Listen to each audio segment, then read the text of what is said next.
आणखी एक मोठी बातमी आहे। विधान परिषदेच्या रिक्त जागांसाठी भाजपकडून उमेदवारांची नावं जाहीर करण्यात आली आहेत। भाजपने संदीप जोशी, संजय केनेकर, दादाराव केचे यांना उमेदवारी दिली आहे, तर भाजपच्या केंद्रीय कार्यालयाकडून उमेदवारांची ही यादी जाहीर करण्यात आली आहे। भाजपच्या यादीत विदर्भातील दोघांना संधी देण्यात आली आहे, तर संदीप जोशी नागपूरमधून आणि वर्धा जिल्ह्यातील आर्वीमधून दादाराव केचे यांना संधी देण्यात आली आहे। दादाराव केचे यांचं तिकीट कापून सुमित वानखेडेंना आर्वीमधून विधानसभेची उमेदवारी देण्यात आली होती, त्यामुळे दादाराव केचे आणि संदीप जोशी यांचं भाजपकडून राजकीय पुनर्वसन करण्यात आल्याचं दिसतंय।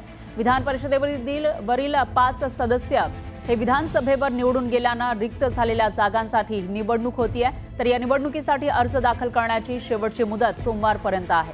भाजपच्या 3 कार्यकर्त्यांना 14 ते 16 महिन्यांसाठी, शिवसेनेच्या एका नेत्याला सुमारे 4 वर्षांसाठी, तर राष्ट्रवादी काँग्रेसच्या एका सदस्याला तब्बल 5.5 वर्षांसाठी आमदारकी मिळणार आहे। 288 सदस्यांच्या सभागृहात महायुतीचे तब्बल 230 आमदार असल्यानं विरोधक निवडणूक लढवण्याच्या मनस्थितीत नाहीये।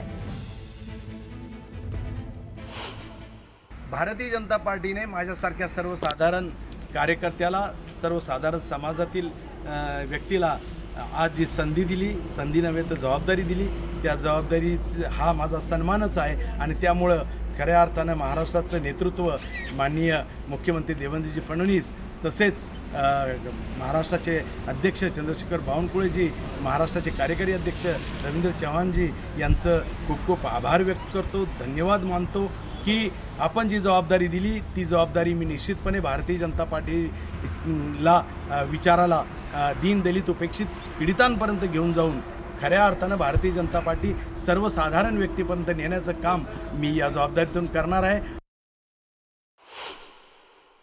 संदीपजींची पूर्ण कारकीर्दच धडाडीची आहे, त्यांचा स्वभावच खूप अग्रेसिव्ह आणि धडाडीचा आणि खूप रिस्क घेतात ते, त्याच्यामुळे ते जे काय करतील ते चांगले चांगले प्रोजेक्ट हातात घेऊन सतत करत असतात, यापुढेही करत राहतील। मुख्यमंत्री आहे, त्यांचे ते बालपणीचे खरं तर मित्र आहे, कुठेतरी संधी मिळायला वेळ लागली असं वाटते की आता खऱ्या अर्थाने ती वेळ आहे? नाही, योग्य वेळ आहे। मैत्री आपल्या जागी, पॉलिटिक्स आपल्या जागी, त्यांनी कधीच ते एकत्र केलं नाही, त्याच्यामुळे योग्य वेळी योग्य संधी त्यांना मिळाली असं मला वाटतं।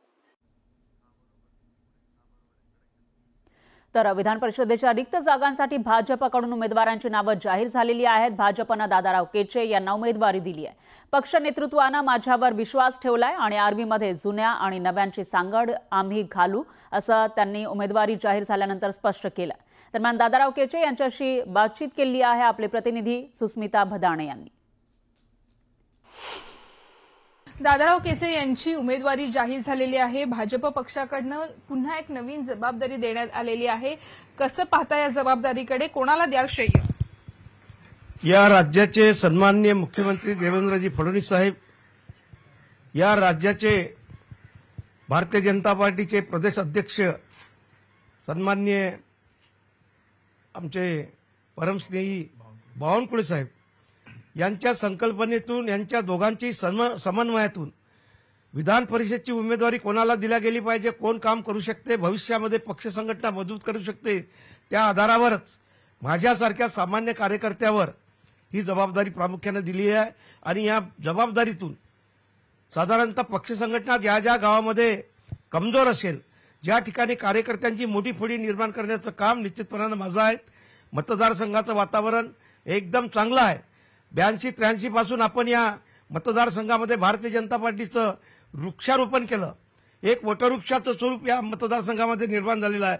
त्याचं अधिक फलित कसं करता येईल, अधिक संघटन मजबूत कसं करता येईल, यासाठी विधान परिषदेच्या माध्यमातून निश्चितपणानं मी काम करेल। खरं तर 1.5 वर्षाचा वेळ तुम्हाला मिळणार आहे, म्हणजे वेळ कमी आहे आणि कामं भरपूर करायची आहेत। पूर्वी तुमची नाराजगी होती, आता नेमकं टार्गेट काय असणार आहे?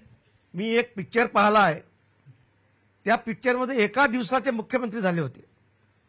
त्यांनी काय करून दाखवलं, त्याच आधारावर मी काय करणार हे पक्ष संघटनेच्या माध्यमातून पक्षश्रेष्ठींना सुद्धा माहित आहे की हा सोनं म्हणजे साधारणतः सोनं करणार पक्षाचं, आणि त्या भावनेतूनच संघटन मजबूत करण्याच्या दृष्टीनं 100% मी काम करणार, एवढंच मी आजच्या प्रसंगी आश्वासन देतो आहे। धन्यवाद आमची संवाद साधल्याबद्दल। तर मतदारसंघाचा विकास करण्यासाठीच पक्षानं ही मोठी जबाबदारी दिलेली आहे। 1.5 वर्षाचा कालावधी जरी कमी असला तरी सुद्धा मोठं टार्गेट आमच्या समोर असल्याचं म्हटण्यात आलेलं आहे। व्हिडिओ जर्नलिस्ट प्रवीण शेट्टीसह सुस्मिता भदाणे पाटील, न्यूज 18 लोकमत, मुंबई।